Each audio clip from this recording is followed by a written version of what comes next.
করে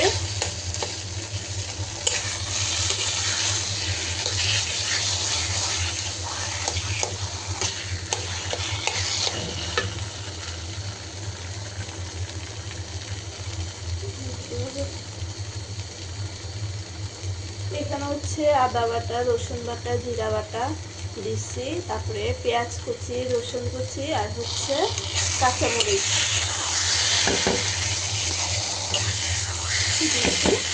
দেওয়ার পরে এটাকে লাস্টে এটাতে হলুদ কিংবা গুঁড়ামরিচ কিছুই দিই নাই, কারণ হলুদ আর গুঁড়ামরিচ দিতে গেলে এই যে সবুজ কালারটা নষ্ট হয়ে যাবে।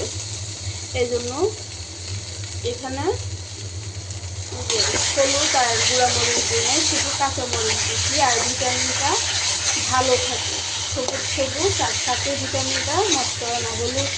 হলুদের গুঁড়া দিলে ভিটামিনও ভালো লাগে না এগুলো।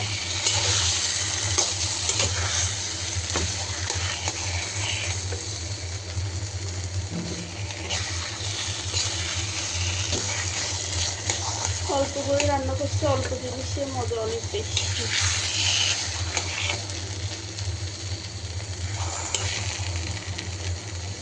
এই হচ্ছে কচুর শাক। টাটা।